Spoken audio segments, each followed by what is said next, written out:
साथियों नमस्कार, स्वागत है आपका। साथियों आज की कक्षा में यूपीटीईटी 2019 जो जूनियर हाई स्कूल स्तर की थी उसके हिंदी भाषा के प्रश्न पत्र पर व्याख्यात्मक रूप में हम चर्चा करेंगे। मैंने पहले भी आपसे वादा किया है कि मेरा संकल्प है कि आपको यूपीटीईटी में हिंदी भाषा में 30 में 30 अंक में दिलवाऊंगा। आपको करना क्या है, आपको सारे वीडियोस देखने हैं, हमसे जुड़े रहना है। अगर अभी तक आपने चैनल को सब्सक्राइब नहीं किया है तो चैनल को आप सब्सक्राइब कर लीजिए, जिससे आपको हमारे सारे वीडियोस की नोटिफिकेशन मिलती रहे। तो चलिए आज की चर्चा शुरू करते हैं। देखते हैं आज के प्रश्न पत्र का, अभ्यास पत्र सेट का, प्रैक्टिस सेट का पहला प्रश्न क्या है। यहाँ स्पष्ट जान लीजिए कि यूपीटीईटी 2019 का जूनियर हाई स्कूल स्तर का हिंदी भाषा का प्रश्न पत्र है, ठीक है ना। तो चलिए देखते हैं आज का पहला प्रश्न। साथियों आज का पहला प्रश्न है मिट्टी का माधव। मिट्टी का माधव इस मुहावरे का क्या अर्थ है। तो इस मुहावरे का अर्थ है साथियों बहुत ही, यहाँ चूंकि विकल्प लिखने की ज़रूरत मुझे नहीं लगी, बहुत ही मूर्ख, बहुत ही मूर्ख होना। मिट्टी का माधव, बहुत ही मूर्ख व्यक्ति को कहा जाता है मिट्टी का माधव।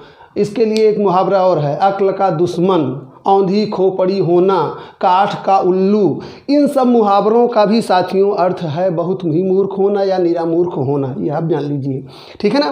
तो आपने देख लिया पहला प्रश्न, मिट्टी का माधव होना या मिट्टी का माधव का अर्थ है बहुत ही मूर्ख होना। चलिए देखते हैं अगला प्रश्न, बहुत महत्वपूर्ण प्रश्न है। और यह देखिए कि जो भी संधि से प्रश्न पूछे जा रहे हैं परीक्षाओं में वास्तव में बहुत ही गूढ़ और बहुत ही गहराई से प्रश्न पूछे जा रहे हैं। तो देखिए यह दूसरा प्रश्न जो है वो संधि से है। तद्धित का संधि विच्छेद होगा। बहुत ध्यान से देखिए, तद्धित का संधि विच्छेद होगा। तत् धन धित, तद धन धित, तत् धन हित और तद धन हित। तो इसका सही उत्तर क्या है साथियों। इसका सही उत्तर है विकल्प संख्या 3, तत् धन हित। बहुत ध्यान से देखिए, इसका सही उत्तर क्या है, विकल्प संख्या 3, तत् धन हित बराबर तद्धित। यह कौन सी संधि है, यह व्यंजन संधि है। यहाँ यह आप इसका नियम जान लीजिए कि यह तत् धन हित कैसे तद्धित हुआ। इसका नियम साथियों यह है कि जब भी वर्गीय व्यंजन, यानी वर्गीय व्यंजन का वर्ग, च वर्ग, त वर्ग, ट वर्ग, प वर्ग, जो भी वर्गीय व्यंजन हैं, वर्गीय व्यंजनों में पंचमाक्षर क्या होते हैं, अंगा इया अड़ा ना मा, अंगा इया अड़ा ना मा, है ना। तो ये जो पांचवें अक्षर हैं वर्गीय व्यंजन के, उनको आप छोड़ दीजिए। उसके बाद अगर हा आता है, वर्गीय व्यंजन में पंचमाक्षर को छोड़कर उसके बाद अगर हा आता है, यहाँ देखिए, तो हा क्या होता है, हा और उसके पहले वर्गीय व्यंजन जो आता है यह इसी वर्ग का, इसके पहले ता आया है इसी वर्ग का, यह चतुर्थ हो जाएगा। त थ द, त थ द ध, है ना। तो ये हा क्या हो जाएगा, चतुर्थ हो जाएगा, यानी आपका धा हो जाएगा। हा क्या हो जाएगा, ये ध हो जाएगा। और ये ता क्या हो जाएगा, यह अपने ही वर्ग का तीसरा हो जाएगा, त थ द, तो यह दा हो जाएगा। तो यहाँ देखिए आप, तद्धित क्या हो गया, आपका ता का दा हो गया और हा का धा हो गया, यानी ये अपने वर्ग का तीसरा हो गया और हा जो है इसी वर्ग का चौथा हो गया। तत् धन हित बराबर तद्धित। चलिए अगला प्रश्न देखते हैं, प्रश्न संख्या आपका 3। बहुत ध्यान से देखिए, यह भी संधि संबंधित प्रश्न है। उद्विग्न का संधि विच्छेद होगा। उद धन दिन, उत धन दिन, उत धन विघ्न, उत धन विन्न। तो यहाँ सही उत्तर है साथियों विकल्प संख्या 3, उत धन विघ्न, उत धन विघ्न। यहाँ भी आप जान लीजिए कि यह क्या है, यह भी व्यंजन संधि है। यहाँ भी नियम क्या है, किसी भी वर्गीय व्यंजन का अगर पहला वर्ण क, च, ट, त, प, पहला वर्ण प्रथम जो कहते हैं कि ये जो दो पार्ट होते हैं ये है आए, जैसे यहाँ देखिए ता आया है, और यहाँ जो है संधि का दूसरा जो पार्ट होता है उसका पहला वर्ण या रा ला वा हो, तो ये क्या होता है, यह जो है यह ऐसे ही रहेगा और ये ता अपने तीसरे में परिवर्तित हो जाएगा। यहाँ देखिए क्या हो रहा है, ता का ता था दा हो जा रहा है, ता का दा हो जाएगा, ता का दा हो जाएगा और यह देखिए वह यथावत रहेगा। तो ता का दा हो गया, यह उद्विग्न हो गया। यहाँ देखिए संधि जब होती है तो ये उद्विग्न हो जाता है ना। यह अगर यहाँ पर या रा लावा आता है तो वर्गीय व्यंजन का प्रथम वर्ण यहाँ है तो यह क्या हो जाएगा, तीसरे में परिवर्तित हो जाएगा। बस सिंपल सी बात है। चलिए अगला प्रश्न देखते हैं। अगला प्रश्न है साथियों वीति, बहुत महत्वपूर्ण प्रश्न है, अलंकार से संबंधित प्रश्न है। बीती विभावरी जागरी अंबर पनघट में डुबो रही तारा घट ऊषा नागरी। पंक्तियों में कौन सा अलंकार है? यमक, रूपक, उत्प्रेक्षा, श्लेष। तो यहाँ साथियों सही उत्तर है रूपक अलंकार। सही उत्तर क्या है? रूपक अलंकार है यहाँ। क्यों अलंकार रूपक? रूपक अलंकार की परिभाषा क्या है, लक्षण क्या है? जहाँ उपमेय में उपमान का अभेद रहित आरोप होता है वहाँ रूपक अलंकार होता है।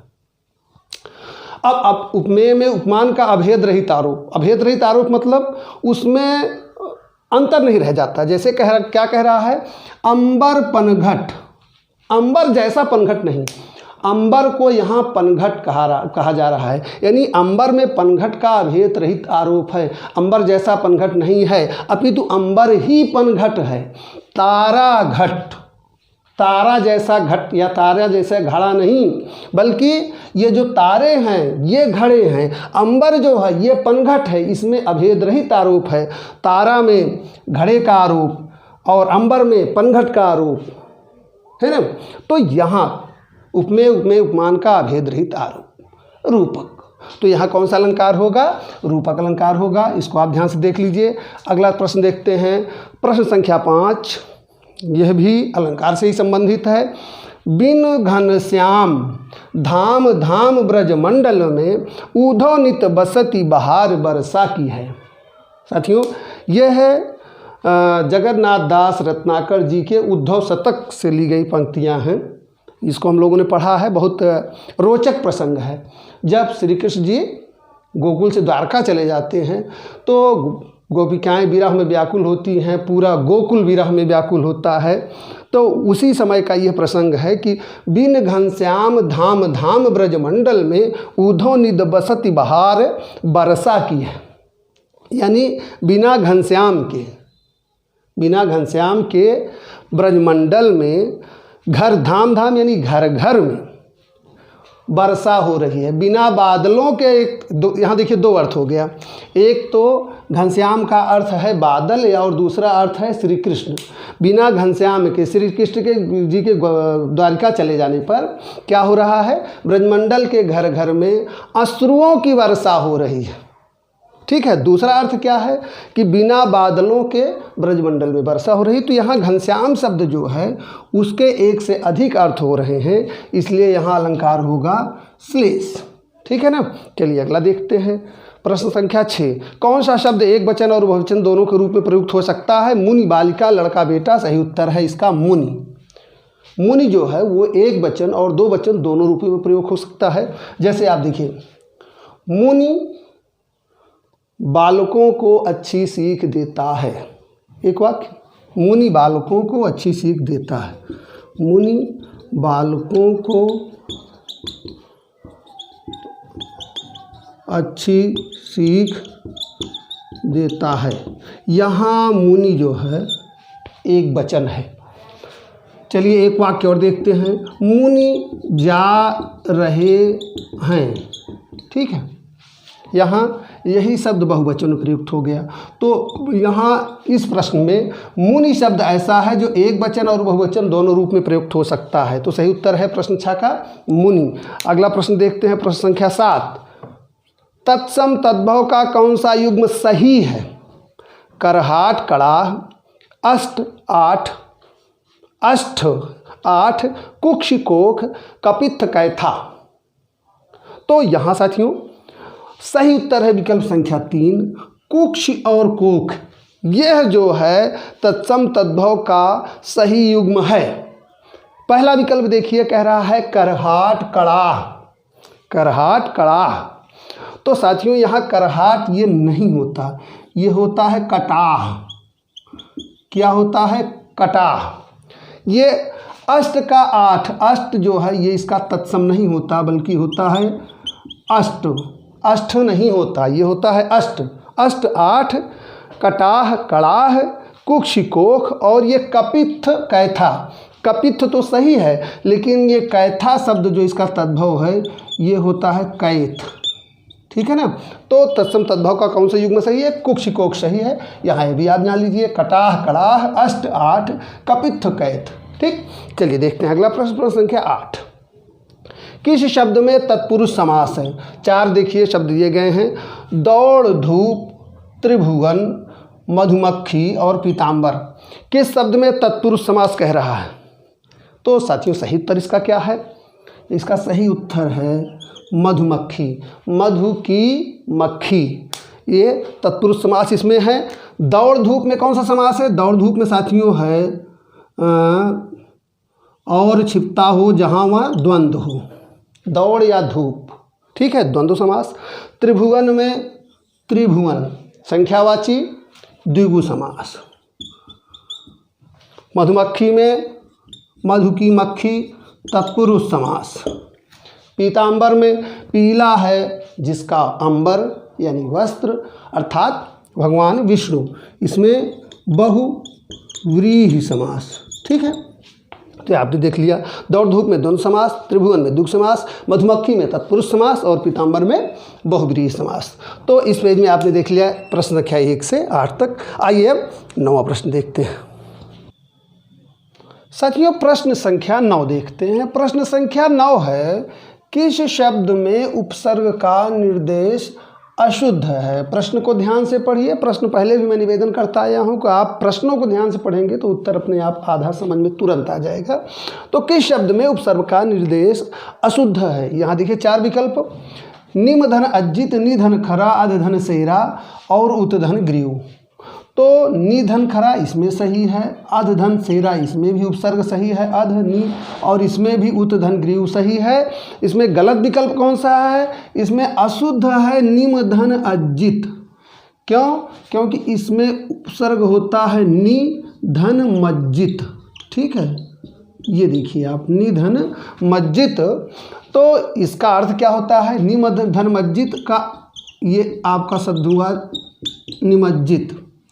निधन मज्जित, निमज्जित, निमज्जित का अर्थ है साथियों नहाया हुआ। ठीक है, चलिए अगला प्रश्न देखते हैं। प्रश्न संख्या 10, सिर पर सवार रहना मुहावरे का क्या अर्थ है?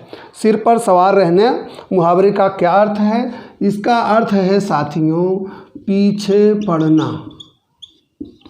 किसी के पीछे पड़ना यानी सिर पर सवार रहना। ठीक है, तो इसका अर्थ है पीछे पड़ना। अगला प्रश्न देखिए, प्रश्न संख्या 11, वह बहुत अच्छा लड़का है। वह बहुत अच्छा लड़का है वाक्य में कौन सा सर्वनाम है? सर्वनाम के भेद की बात कर रहा है, इसमें सर्वनाम शब्द कौन सा है? वह है।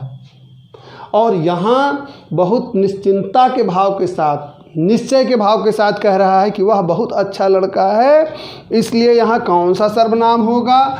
यहाँ निश्चयवाचक सर्वनाम होगा। कौन सा सर्वनाम होगा? निश्चयवाचक सर्वनाम। वह बहुत अच्छा लड़का है में वह जो है ये है निश्चयवाचक सर्वनाम है। ठीक है, अगला प्रश्न देखते हैं, तेजी से आगे बढ़ते हैं। अगला प्रश्न है साथियों, मनोहर जीवन भर, मनोहर जीवन भर पूरा सुख भोगता रहा। इसमें कौन सा विशेषण है? अब विशेषण के प्रकार पे जाना है साथियों, इसमें कौन सा विशेषण है? यहाँ देखिए जो सुख शब्द है यह क्या है? सुख साथियों भाववाचक संज्ञा है। और पूरा सुख, पूरा सुख भोगता रहा, तो यहाँ पूरा मतलब आधा पूरा, परिमाण की बात हो रही है ना। तो यहाँ कौन सा विशेषण होगा? परिमाणवाचक विशेषण होगा, परिमाणवाचक विशेषण। अब इसमें परिमाणवाचक में भी साथियों 2 तरह का होता है, निश्चित परिमाणवाचक, अनिश्चित परिमाणवाचक। तो यहाँ अनिश्चित परिमाणवाचक है क्योंकि निश्चित मात्रा नहीं दी गई है। ठीक है ना, तो यहाँ परिमाणवाचक विशेषण होगा। कौन सा? पूरा परिमाणवाचक विशेषण। मनोहर जीवन भर पूरा सुख भोगता रहा, इसमें परिमाणवाचक विशेषण है। अगला प्रश्न देखते हैं, बहुत महत्वपूर्ण प्रश्न है। दांत और जीभ के स्पर्श से बोले जाने वाले वर्ण को क्या कहते हैं? उन वर्णों को क्या कहते हैं जो दांत और जीभ के स्पर्श से बोले जाते हैं? बहुत स्पष्ट, बहुत सरल है ये।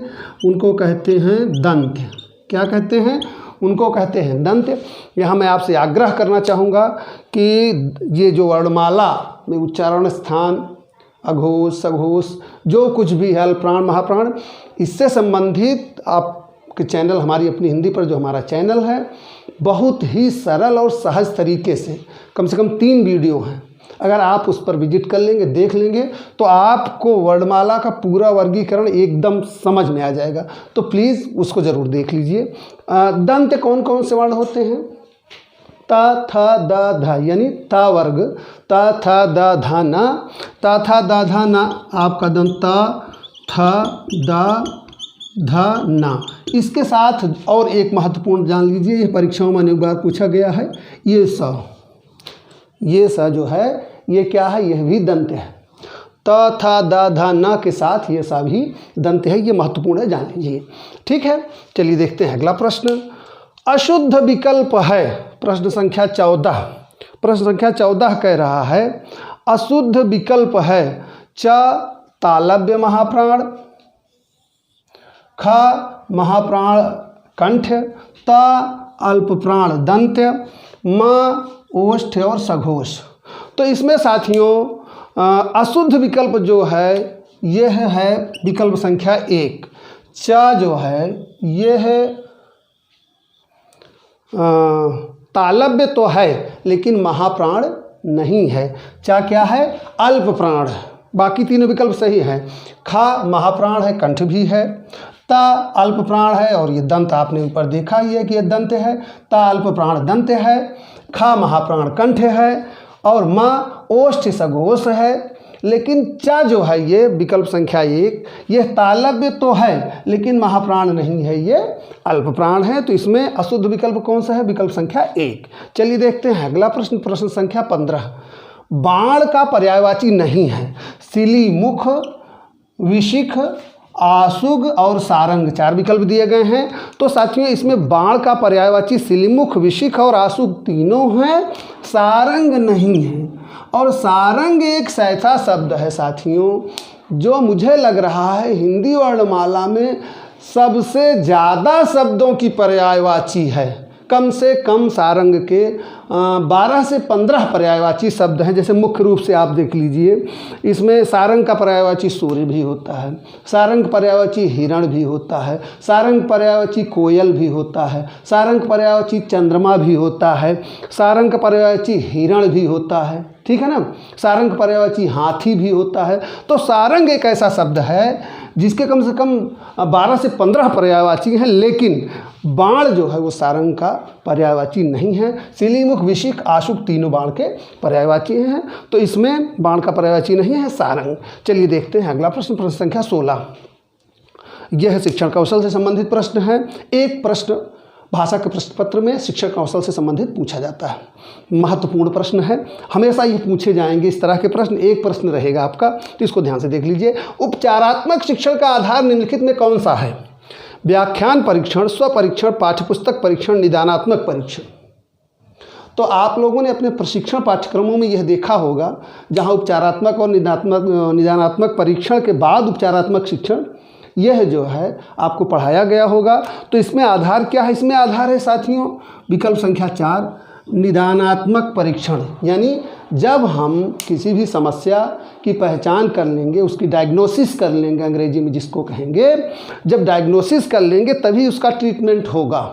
किसी भी बीमारी का, किसी भी समस्या का पहले हम क्या करते हैं? उसका डायग्नोसिस करते हैं, उसकी पहचान करते हैं, निदानात्मक परीक्षण करते हैं, फिर समस्या के कारणों की पहचान करते हैं, उसके बाद फिर क्रमशः हम उपचारात्मक शिक्षण की ओर आगे बढ़ते हैं। तो सबसे ज़रूरी चीज़ क्या है उपचारात्मक शिक्षण का आधार? उपचारात्मक शिक्षण का आधार है पहले हम निदानात्मक परीक्षण करेंगे, उसके बाद फिर उपचारात्मक शिक्षण की बात होगी। तो यहाँ सही विकल्प है साथियों निदानात्मक परीक्षण।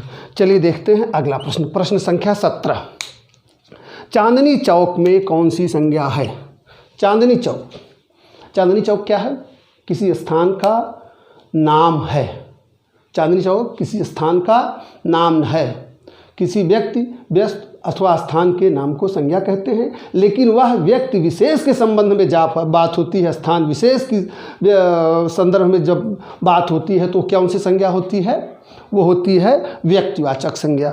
तो यहाँ चांदनी चौक कौन सी संज्ञा है? चांदनी चौक जो है वो साथियों है व्यक्तिवाचक संज्ञा। ठीक है, तो ये है आपने प्रश्न संख्या 9 से 17 बहुत महत्वपूर्ण प्रश्न देखे। अब आइए प्रश्न संख्या 18 देखते हैं। साथियों प्रश्न संख्या 18 बहुत महत्वपूर्ण प्रश्न अयोगवाह है। प्रतियोगी परीक्षाओं में जहां हिंदी पूछी जाती है, ये है आप जान लीजिए अनिवार्य रूप से, मैं तो देखता आ रहा हूँ लगातार, अयोगवाह जरूर पूछा जाता है। ये बहुत महत्वपूर्ण प्रकरण है, आप जान लीजिए, बहुत महत्वपूर्ण टॉपिक है अयोगवाह, इसको जरूर जान लीजिए। मैंने देखा हिंदी जहाँ भी पूछी जाती है अयोगवाह जरूर पूछ लेते हैं। अयोगवाह है, चारों विकल्पों को देखिए, अल्प प्राण, विसर्ग, महाप्राण और संयुक्त व्यंजन। तो यहाँ थोड़ा सा डिटेल में जान लीजिए। अयोगवाह कितने होते हैं? अयोगवाह 2 होते हैं। कौन कौन से? अनुस्वार और विसर्ग, यानी आपका अंग और आह, ये दोनों क्या हैं? अयोगवाह हैं। अनुस्वार और विसर्ग, कई बार विकल्प में इस तरह से पूछ सकता है अनुस्वार या विसर्ग करके, कई बार इस तरह से पूछ सकता है कि अंग आह करके इस तरह से विकल्प दे सकता है, या कई बार इस तरह से पूछ सकता है कि अयोगवाह की संख्या कितनी होती है? तो 2 होती है। ठीक है, जब भी पूछा जाए अयोगवाह कितने होते हैं? 2 होते हैं। अनुस्वार और विसर्ग विकल्प में इस तरह से पूछे घुमा के, तो ये भी आप कर लीजिए। और यह जान लीजिए कि अंग क्या है? अंग आपका अनुस्वार है और अह विसर्ग है। तो अयोगवाह के बारे में आपका एक पूरा आप जान लीजिए कॉन्सेप्ट क्लियर हो गया। इससे अगर घुमा फिरा के भी पूछता है तो आप प्रश्न कर लेंगे। तो यहाँ सही विकल्प क्या है? अल्प प्राण, विसर्ग, महाप्राण, संयुक्त व्यंजन में सही विकल्प है आपका विसर्ग, है ना। अयोगवाह क्या है? विसर्ग है। ठीक है, चलिए अगला प्रश्न देखते हैं। आयुष्मान का स्त्रीलिंग है। आयुष्मान का स्त्रीलिंग क्या है साथियों? आयुष्मान का स्त्रीलिंग है आयुष्मती। निमंत्रण के चिट्ठियों में लड़कियों के नाम के पहले जिनका विवाह होना है तहत प्राय लिखा जाता है आयुष्मती, है ना। तो आयुष्मान का स्त्रीलिंग क्या है? आयुष्मती। ठीक है, चलिए अगला प्रश्न देखते हैं। वह द्वार द्वार भीख मांगता है। वह द्वार द्वार भीख मांगता है वाक्य में कौन सा कारक है? वह द्वार द्वार भीख मांगता है, द्वार द्वार पर भीख मांगता है, परसर्ग चिन्ह यानी कारक चिन्ह पर का लोप है यहाँ। तो यहाँ कौन सा कारक है? में और पर किस कारक का चिन्ह है? अधिकरण कारक का। तो यहाँ कौन सा कारक है? अधिकरण कारक। कौन सा कारक है? अधिकरण कारक है। अधिकरण कारक के चिन्ह में और पर हैं। और यहाँ पर द्वार द्वार, वह द्वार द्वार भीख मांगता है यानी द्वार द्वार पर भीख मांगता है। तो पर जो परसर्ग चिन्ह है, कारक चिन्ह है, उसका यहाँ लोप है, अधिकरण कारक है। देखते हैं अगला प्रश्न, प्रश्न संख्या 21। विलोम की दृष्टि से अशुद्ध है। 4 विकल्प देखिए।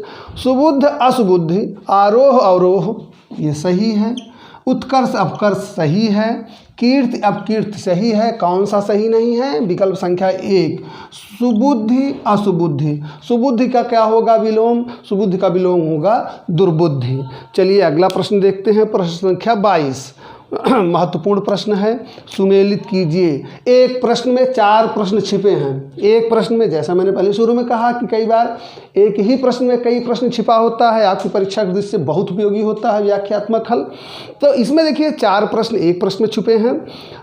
4 पुस्तकें, 4 रचनाएं दी गई हैं, उनके रचनाकारों के नाम दिए गए हैं। सत्यार्थ प्रकाश, रामचरितमानस, सूरसागर, भक्तमाल। आगे देखिए 4 जो है रचनाकारों के नाम दिए हैं, नाभादास, सूरदास, दयानंद सरस्वती और तुलसीदास। तो यहाँ आइए सीधे देख लेते हैं हम। नाभादास की रचना इसमें से कौन सी है? भक्तमाल। नाभादास की भक्तमाल। इस तरह से हम इसलिए लिख रहे हैं कि आपका एक बार अभ्यास हो जाए। नाभादास की रचना भक्तमाल है। और दूसरी सूरदास की रचना कौन सी है? इसको आप जानते हैं, बहुत प्रसिद्ध है, सूरसागर, है ना। भक्तमाल आपका हो गया, आपका सूरसागर हो गया। दयानंद सरस्वती की रचना कौन सी है? इनका प्रसिद्ध ग्रंथ है ये सत्यार्थ प्रकाश। अनेक बार सामान्य अध्ययन में पूछा जाता है सत्यार्थ प्रकाश, दयानंद सरस्वती। और अब रामचरितमानस, ये लोक प्रसिद्ध रचना है गोस्वामी तुलसीदास जी की, रामचरितमानस।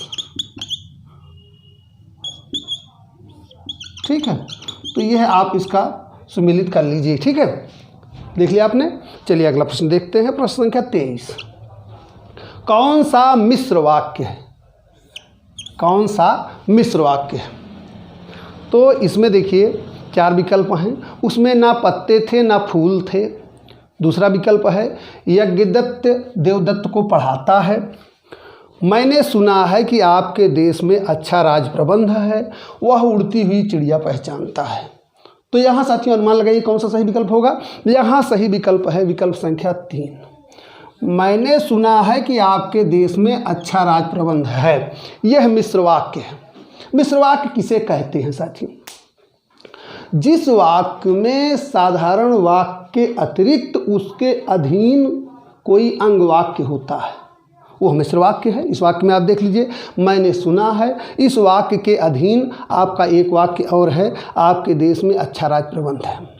जिस वाक्य में साधारण वाक्य के अतिरिक्त कोई दूसरा अंग वाक्य होता है उसे मिश्र वाक्य कहते हैं। मिश्र वाक्य के बारे में जान लीजिए। अब पहला वाला इसमें देखिए क्या है, यह आपका संयुक्त वाक्य है। उसमें न पत्ते थे न फूल थे। यज्ञदत्त देवदत्त को व्याकरण पढ़ाता है, ये सरल वाक्य है। वह उड़ती हुई चिड़िया पहचानता है, यह भी सरल वाक्य है। तो सही उत्तर क्या है इसमें? मिश्र वाक्य। मैंने सुना है कि आपके देश में बहुत अच्छा राज प्रबंध है। साथियों ने आपने इस पेज में प्रश्न संख्या 18 से 23 देखा है। आइए प्रश्न संख्या 24 अगले पेज में देखते हैं। साथियों प्रश्न संख्या 24 भी सुमेलित से संबंधित है। इसमें कह रहा है सुमेलित कीजिए। देखिए 4 शब्द दिए गए हैं, उनके सामने उनके पर्यायवाची दिए गए हैं, इसे सुमेलित करना है। यह भी जो है एक प्रश्न 4 प्रश्नों को समेटे हुए है। इसमें देखिए पहला शब्द है तलवार, टेढ़ा, तरु और पटु। सामने 4 शब्द दिए गए हैं, वृक्ष, प्रवीण, वक्र और कृपाण। तो आइए सीधे इनको लिख के देखते हैं। वृक्ष का पर्यायवाची इन चारों में से कौन सा है? तलवार, टेढ़ा, तरु और पटु में तरु। ठीक है ना। वृक्ष का पर्यायवाची कौन सा है? तरु। अब दूसरा देखिए प्रवीण। प्रवीण का पर्यायवाची कौन सा है? तलवार, टेढ़ा, तरु और पटु में पटु। ठीक है। अब अगला देखिए वक्र। तीसरा शब्द है वक्र। वक्र का पर्यायवाची आपका है टेढ़ा। ठीक है ना। और कृपाण का पर्यायवाची तलवार। इसको आप अपने अनुसार, अपने सुविधा अनुसार इसको मैच करा लीजिए। ठीक है ना। तलवार का कृपाण, तरु का वृक्ष, टेढ़ा का वक्र और पटु का प्रवीण। हो गई मैचिंग। चलिए देखते हैं अगला प्रश्न। अगला प्रश्न साथियों पद्यांश पर आधारित है। प्रश्न संख्या 25-26। पद्यांश को पढ़कर उत्तर दीजिए। पद्यांश को ध्यान से पढ़िए। श्याम गौरी किमि कहौ बखानी, गिरा अनयन नयन बिनु बानी। तो पद्यांश को जब भी पद्यांश पर आधारित प्रश्नों के उत्तर दें, सबसे महत्वपूर्ण है उसके भाव को समझना। उसके भाव को समझना। यहाँ देखिए श्याम गौरी, प्रसंग कहाँ का है यह आप पहले जानिए। श्याम गौरी किमि कहौ बखानी, गिरा अनयन नयन बिनु बानी। पुष्प वाटिका में जब राम और लक्ष्मण जाते हैं और वहाँ सीता जी भी पूजा करने जाती हैं, तो सखियाँ जब देखती हैं राम और लक्ष्मण को, उस समय का प्रसंग है। तो उसमें कह रहे हैं कि श्याम गौर, श्याम रंग के राम और गौर लक्ष्मण, गोरे रंग के लक्ष्मण। श्याम गौर किमि कहौ बखानी, यानी सांवले सीता जी से उनकी सखियां वर्णन कर रही हैं कि श्याम गौर किमि कहौ बखानी। सांवले और गोरे दोनों लोग इतने सुंदर हैं कि उनकी कैसे बखान करें, उनकी बखान किस तरह से की जाए। गिरा अनयन, गिरा का यहाँ अर्थ क्या है? गिरा का अर्थ है साथियों वाणी। गिरा अनयन, चूँकि वाणी जो है उसने देखा नहीं है, और नयन बिनु वाणी, और आँखों ने देखा है लेकिन आँखें जो हैं उनके पास व्यक्त करने के लिए वाणी नहीं है।